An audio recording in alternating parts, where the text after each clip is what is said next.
Welcome to the Chat Lounge, Dr. Tsering. So let's start with a recent finding by the United Nations World Meteorological Organization in its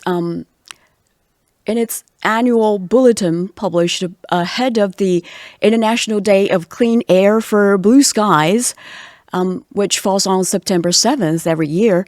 The agency said the level of health damaging nanoparticles known as PM 2.5 in the air declined in China last year and stood actually below global average. So, does the finding come in line with your observation? Good morning, and thank you for inviting me. I've been visiting China since 2006, and I've been impressed with the way that the government of China and the people really have tackled air pollution. So the findings are very much in line with my observation. You know, air pollution is one of the three planetary crises we face, and air pollution has become really an issue of global concern because we're finding that, at least in our region, 9 out of 10 people breathe unsafe air. And we can see the impacts for children under 15. There's some statistics that say as many as 93% of children under the age of 15 breathe air that is so polluted it risks not only their health, but their development. Right. You just Yes. mentioned you first came to China in 2010. Am I correct? 2006, yes. Oh, sorry, 2006. So when was your last time visit China then? August in 2023. And what I've seen, I mean, if we can see, I mean, when I first came to China, Beijing had already initiated a really intense air pollution control program. And over the last 2 decades, we've been working very closely with the Beijing metropolitan authorities. And we've seen how they've reduced air pollution, sort of the heavily polluted days of particulate 2.5. And then we did a review UNEP of 20 years air pollution control in Beijing. And we looked at many of the lessons that we've learned to serve as examples for best practice. And a few lessons stand out. I mean, one of the lessons was just the level of investment that Beijing did in terms of the resources that was needed. Another aspect was they did source apportionment. So they knew exactly where the emissions were coming from. And then they had these mobile enforcement units. So they were in real time monitoring air pollution. Right. You mentioned a lot of measures the government has taken over the past 20 decades actually. So then, what would you say was the key turning points or policies that marked this transformation? What would you I mean, value most? it was really clear the energy source and All right. looking at reducing coal. It was also taking steel mills, and really transforming it into an outdoor Olympic Games.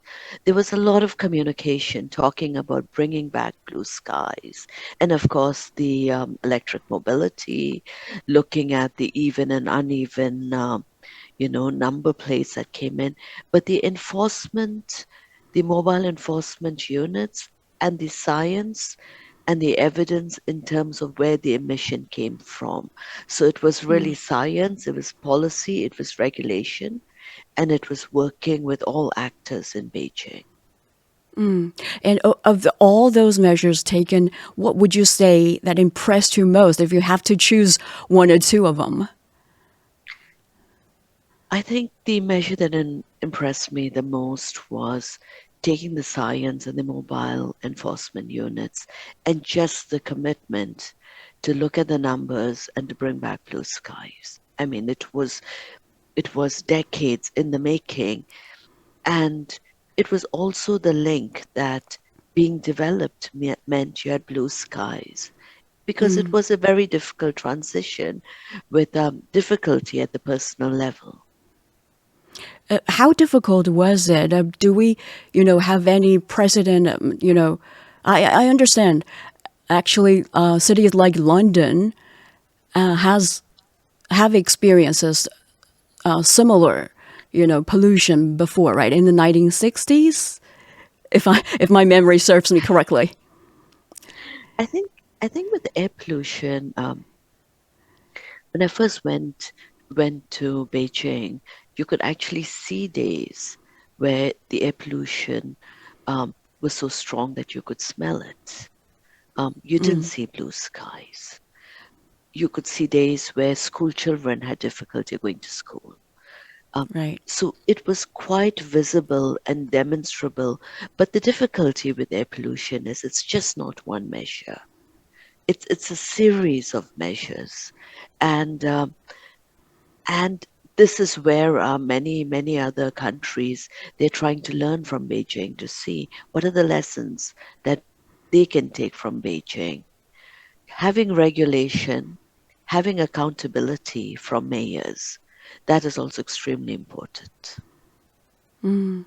Actually, the core of traditional Chinese culture, both Confucianism and Taoism, is harmony between man and nature.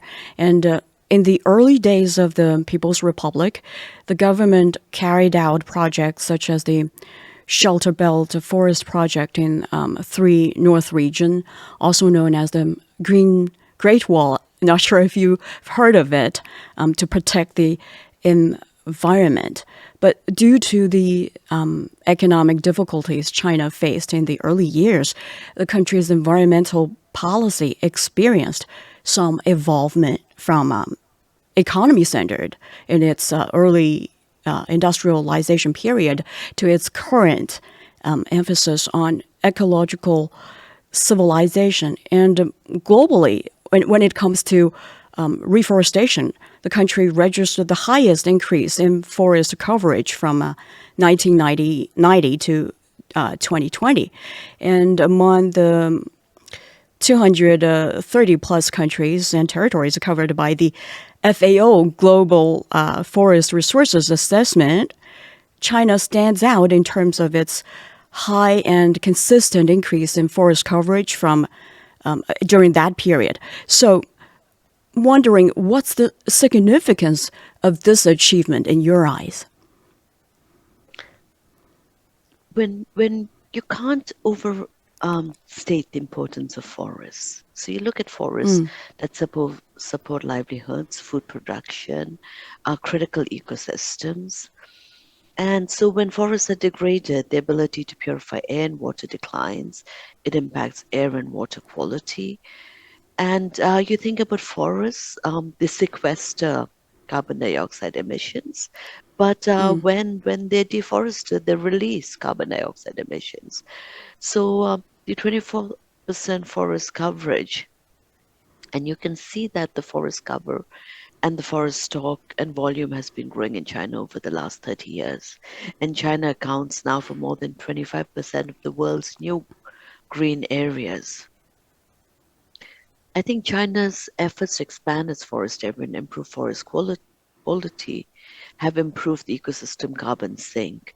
And this is going to be really important when China looks at achieving its climate goals as well as combating nature and sort of pollution. At a personal level, I had really the opportunity to travel, and I visited, and I don't know if I'd say it well, the Bar Forest. And it was about and what I found there was just in the really extreme climates, there was an ability to really bring back forests, and they had a beautiful museum where you saw people are really, really looking at how they monitored forest fires and the sacrifices that people made at a personal level to to protect forests, and that's why the Bar Afforestation Community, UNEP, awarded a Champions of the Earth in 2017, and it was in the category of inspiration and action. So you saw a barren area in the 50s due to logging. You saw multiple generation of foresters and, just the individuals. You saw forests supply clean water to Beijing and Tianjin and a source of green economic growth. So really very, very visible. Right. I understand your home country actually has a very, big coverage of forest, right? So compared with your home country, how are we doing right now? My home country, Bhutan, has put in its constitution that we have to maintain 60% of forests for all times to come. So it's been currently we have 72% forest cover, but this has been a very, very strong commitment. But of Yeah, that's course, a very high coverage rate. yes. And I think I also it's one of the first countries that are carbon neutral. So I think again, when countries make these ambitious commitments, there's value not only to them but really to the ecosystems. Indeed. Renewable energy and emissions reduction. Let's talk a little bit about that. You've already obviously touched upon that, but China has invested heavily in renewable energy and is now a global leader in solar and wind power. So, how do you assess the impact of these developments on China's carbon emissions? And what further steps do you think are really needed to meet international climate goals, such as the Paris Agreement for China? I mean, China's rapid growth and investment in renewable energy has been impressive, particularly solar and wind. And it's a really important part in reducing the greenhouse gas emissions for China in meeting its national climate pledge, including carbon neutrality. But when you think of China, it's really a global leader in the renewable energy capacity, accounting for more than three-fourths of global solar panel production. But fossil fuels are still a significant part of China's energy system. The expansion of solar and wind energy has helped reduce reliance on coal, and China's made a commitment to no longer build overseas coal plants. But when you think of the climate goals, we're really looking at needing to phase down, uh, you know, really coal reliance, expanding green technology, stronger policy enforcement. And again, to do this, when we talk about a just transition, so you're still thinking about jobs, you're thinking about livelihoods, and we're thinking about sustaining efforts across all sectors of the economy. And you're talking about decarbonization investments, which are very heavy. You're talking about scaling up large scale battery storage systems. So we tackle the intermittency of solar and wind energy. We need to improve transmission infrastructure. We need to promote demand side management to balance renewable energy supply and demand. And I think Right. and China's also Yeah, working continue, please. very, very much in, different parts of the world. And you start to think about electric mobility.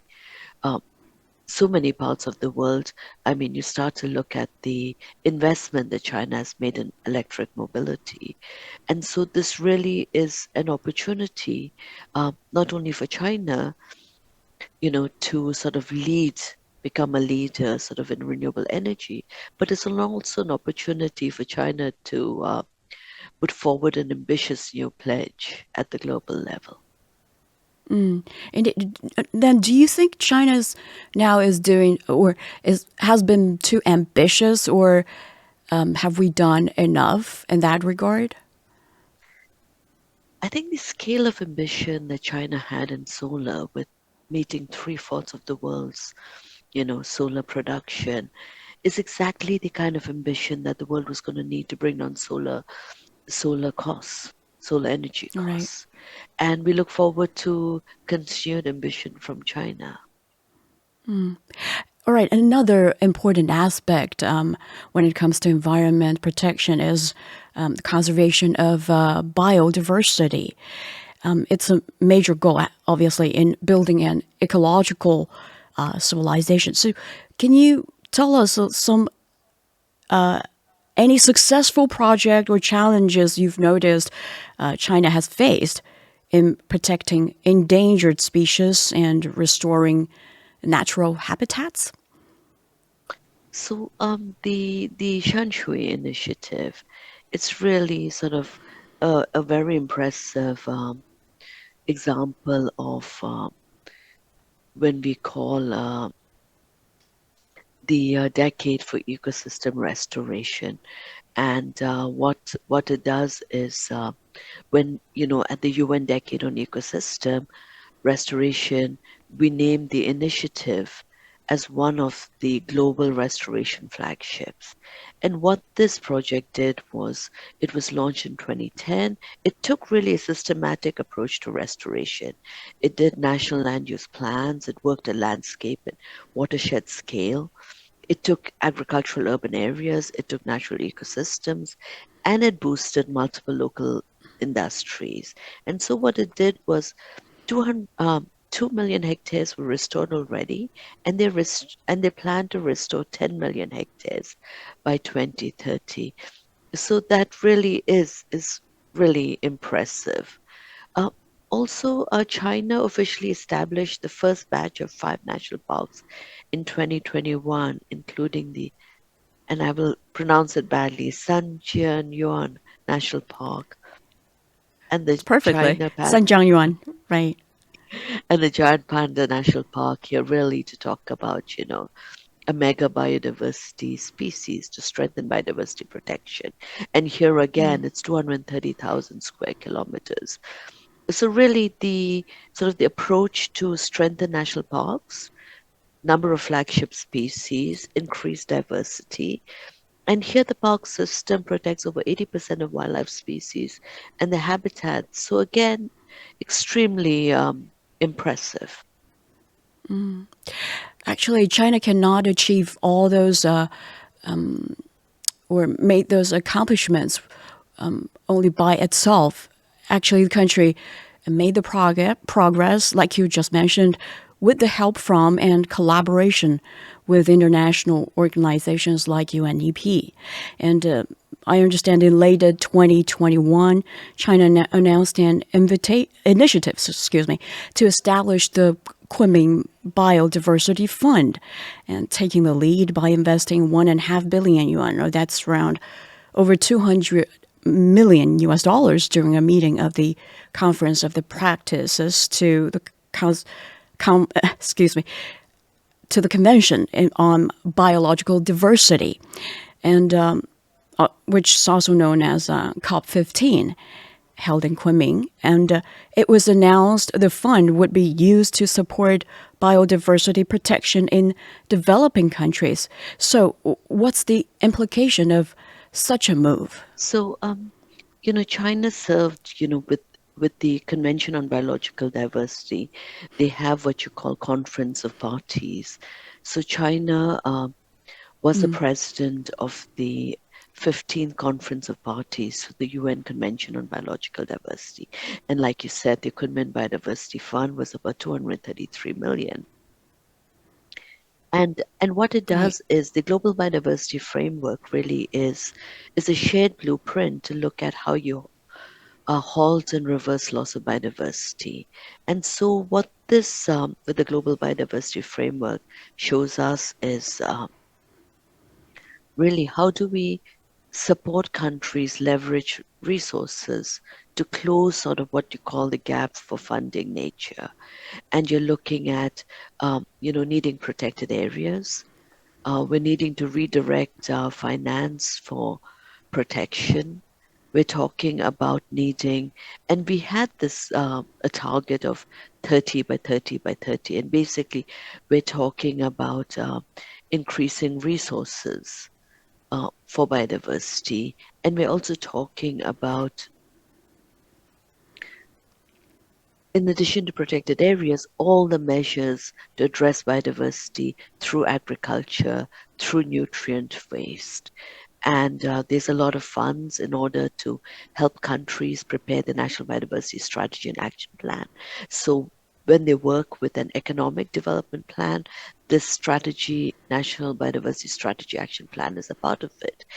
And you think, I mean, in China, you think about the flagship species, the Yangtze finless porpoise, which increased, um, 29.4% in 2022. You talk about the poor deer, you talk about the wild panda that now stands at around 1900. So this Kunming Biodiversity Fund also helps the world provide resources for conservation of tiger habitats, for the snow leopard.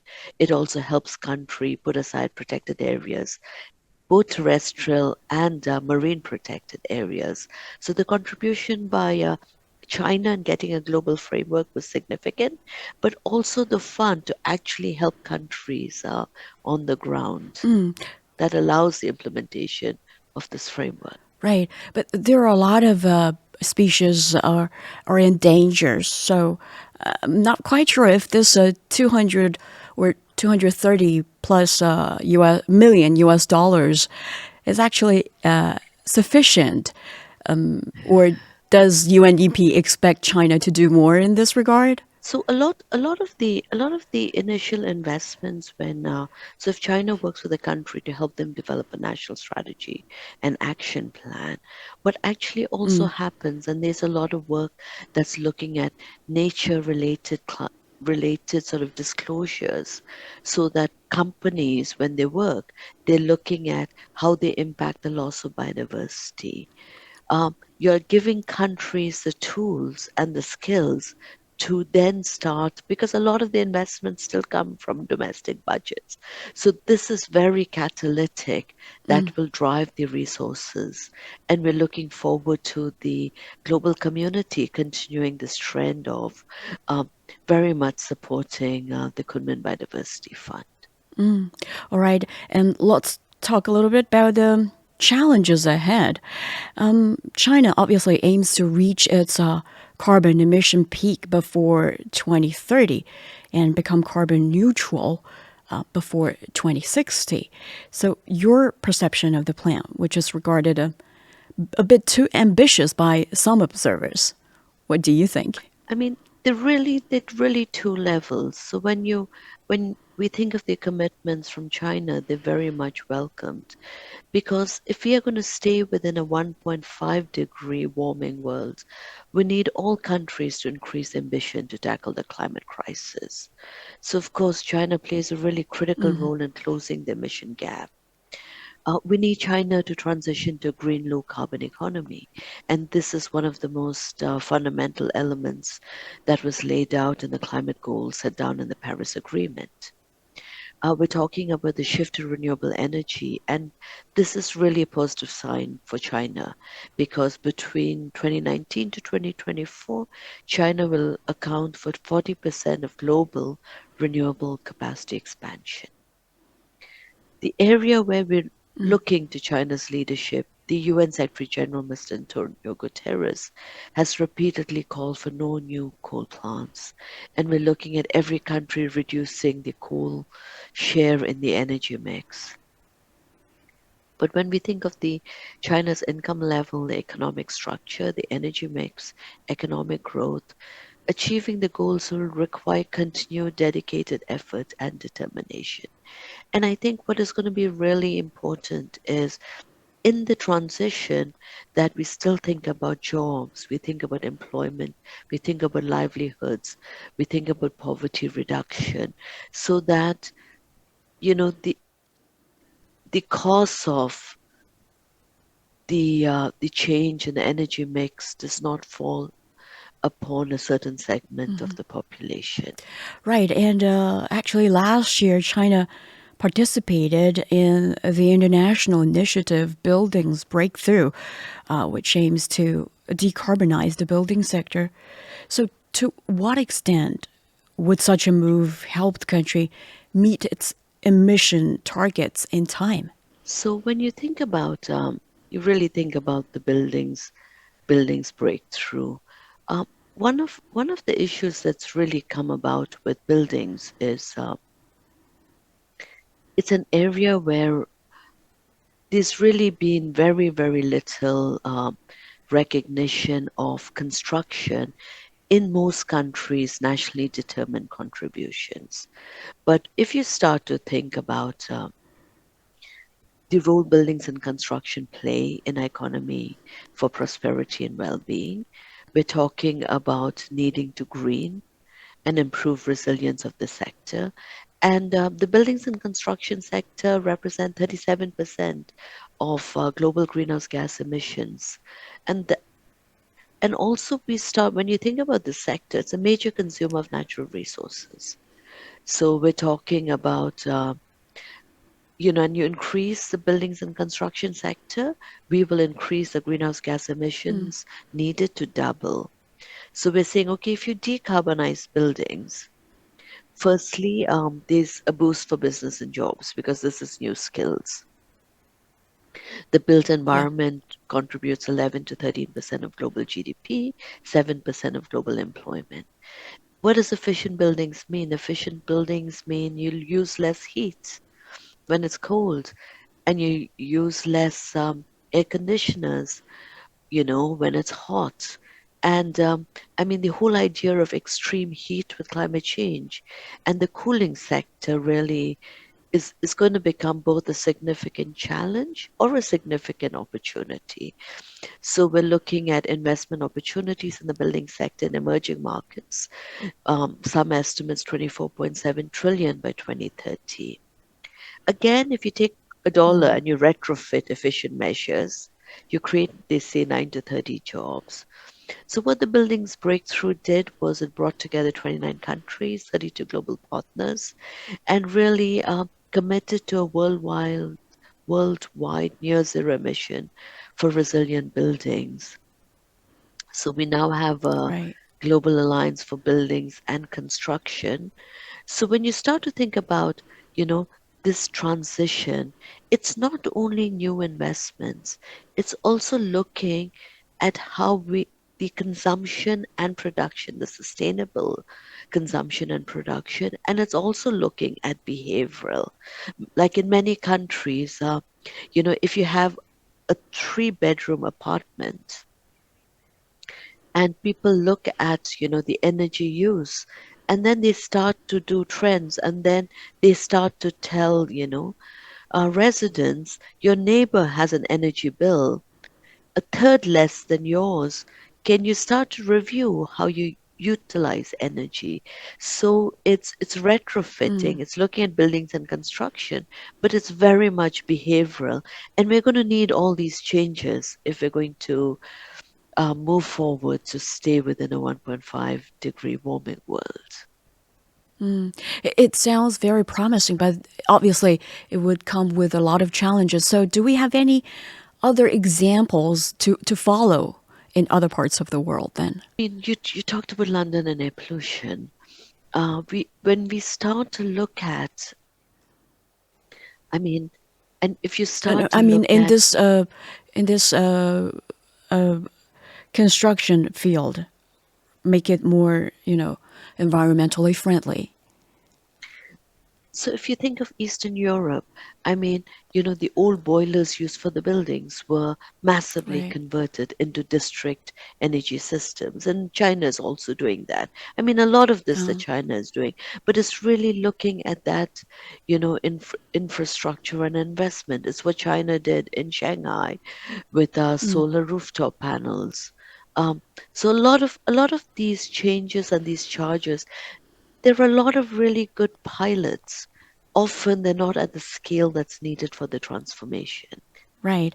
And also in January, it seems we got a lot of plans. The Chinese government issued an opinion on developing a beautiful China new targets. New targets include electric vehicles making up 45% of new car sales by 2027, 60% of zero waste cities by 2027, and by 2035, all cities should be zero waste, and a beautiful countryside should basically be realized. So, what do you think of those targets? I think, the clean energy transition, moving to zero waste, you know, bolstering nature are really key to achieving shared goals on the environment. Um, when we look at these targets, I mean, if you talk about, um, zero waste, you're really talking about sustainably using resources and resource efficiency, putting them back in the cycle. When China had, started to work on food loss, food waste, you really talked about the efficiency in utilizing scarce resources. Because when you do agriculture, you think of the water used, you think of the energy used. So all these targets can bring benefits to our health, can reduce emissions, and can really ensure that cities are livable and sustainable. You think Mhm. about waste management really is going to be fundamental to shift a circular economy where we make the most of precious resources. The global transition to circularity can save us, can save us resources, can create jobs. And I think we have to think of, the take, make, waste. That model doesn't apply to scarce resources. So I think this vision that's outlined, I think is very, very promising. Yeah, you said it's very promising, but some people would doubt whether we can achieve that because, back in just a couple of years ago during the pandemic, there were there's a lot of restart of coal-fired plants in China. So there are some doubts over China's ability to achieve goals. It's zero waste by all cities should be zero waste by 2035. Is it too, again, too ambitious? So we're really starting to think about if you can quantify the environmental aim and you provide a clear timeline. So what does zero waste mean? It means that we're able to compost, you know, food waste. Um, it looks like we recycle, we manufacture, and we do product design in a way that bottles can be reused. So you really minimize, what really goes to waste. This, like you said, is not easy. It's going to need a whole of government, a whole of economy approach. But I mean, we don't really have a choice. We don't have resources. We have we have global warming. Um, so I think China's targets and roadmaps to achieve zero waste cities, electrify transport, enhance natural areas is what the world is going to need to journey to pollution-free planet and climate stability. So we are counting on your success. Right. Okay, last but not least, as China approaches its centenary in 2049, what are the main environmental challenges and opportunities it faces in achieving its vision of an ecological civilization? How may UN Environment and China cooperate during this process then? So I think China will be facing the challenge of seeking sustainable growth while reducing pressure on the environment. Economic growth and living in harmony with nature. So really, that's the balance. We talk about the triple planetary crises, and this is the crises of climate change, loss of nature, and pollution. And China has worked aggressively to address each of them and has been critical to progress on all accounts. I attend the China Council for International Cooperation and Development annually, and we see China's engagement on international environmental policy in action. They work to discuss China's policy, but they work with other countries. And you start to think of China taking a leadership role, whether it's on the Ramsar Wetland Convention, whether it's on the Convention to Combat Desertification, whether it's a convention on biological diversity. And so you see, very, very ambitious national targets. You see working with the global community to set these global frameworks. And so, and you also see successes, like you've asked me, what has been successful, in the recent decade. if you think of successes at scale, a lot of it comes from China. And so China can share stories and lessons learned together with other countries in Asia Pacific. And I think when UNEP did a review of China's air pollution in Beijing, Tianjin, and Hebei, what we did was we're really recording the lessons learned and examples for other countries. And so the UNEP executive director is a vice chairperson of the China Council for International Cooperation, Environment and Development. And we've worked over the last 30 years together. And so we very much count on the Ministry of Ecology and Environment as a very strong partner of the UN Environment Program. Right. And you said China could share its success stories with other developing countries. So if you're asked to choose one of them, or if you're asked to share one of them with others, what would you choose? I'd really start to look at, some of the work on air pollution, because this is an Right. area really in terms of science, policy, enforcement, and in terms of, monitoring.